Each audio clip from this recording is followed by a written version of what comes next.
Dalam sesi yang sebelum ini, saya ada berkata tentang pentafsir-pentafsir Alkitab yang tidak percaya kan. Mereka ni pengkritik moden lah. Ya, mereka ni belajar Alkitab tetapi mereka tidak percaya. Mereka hanya melihat ini sebagai cerita semata-mata.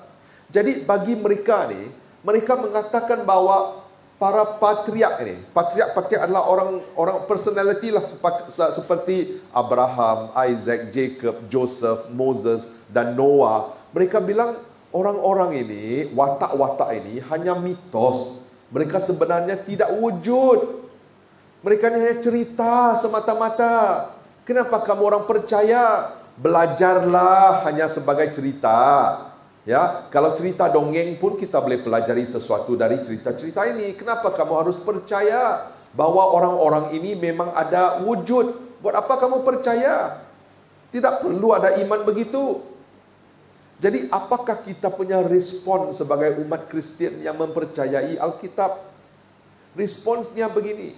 Anda lihatlah orang-orang ini seperti Noah, Abraham, Isaac, Jacob, Moses. Mereka ni, cerita tentang mereka ini tidak diceritakan atau tidak disampaikan seolah-olah mereka ini adalah wira kan. Kalau kamu tonton wayang-wayang atau baca komik-komik atau cerita-cerita tentang wira-wira, wira-wira tu mereka ni adalah orang yang sangat agung tau. Orang yang kuat, mempunyai kuasa. Betul atau tidak? Tetapi dalam cerita-cerita dalam Alkitab ini, Anda akan lihat watak-watak ini, orang-orang personality ini, mereka tiada kuasa. Mereka ni orang yang lemah. Mereka bukan wira. Dan hidup mereka ni adalah hidup yang sangat realistik. Mereka ada dosa. Ingatkah Abraham? Dia meniduri dia punya hamba. Adakah wira buat hal begitu? Tengok Joseph, bongkak, sombong, bercakap besar. Adakah wira buat begitu? Tengok Moses, bila Allah mau mengutus dia, dia bilang, panggil orang lain bolehkah? Wirakah begitu?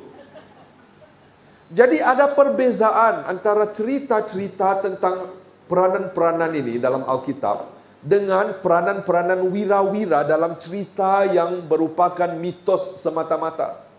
Dalam mitos, selalu wiranya itu adalah seorang yang agung, yang berkuasa.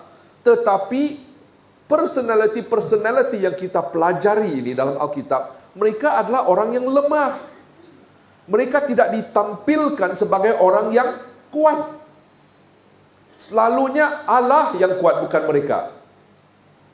Ya, jadi kita ada sebab untuk mempercayai bahawa memang watak-watak ini merupakan orang yang benar-benar wujud. Sebab memang manusia punya sifat begitu bah. Mereka ini lemah, berdosa, bukan wira. Dalam cerita-cerita tersebut, siapalah yang merupakan wira? Tuhanlah yang merupakan wiranya. Ya, cerita-cerita tentang patriark ini menekankan kesetiaan Allah, bukan kebaikan manusia, bukan kekuatan manusia, tetapi keagungan dan kesetiaan Allah dalam cinta kasih-Nya yang abadi, yang berterusan. Jadi itulah sebabnya kita bilang kita boleh percaya bahawa Noah memang wujud, Abraham memang wujud. Ya, mungkin cara Allah menyelamatkan generasi mereka diceritakan melalui cara-cara cerita. Boleh faham? Tetapi watak itu, orang itu memang wujud. Noah, Abraham, Isaac, Jacob, Moses, mereka ni memang wujud. Sebab mereka punya peranan, mereka punya personality dalam cerita-cerita ini tidak bohong. Mereka ni orang yang lemah.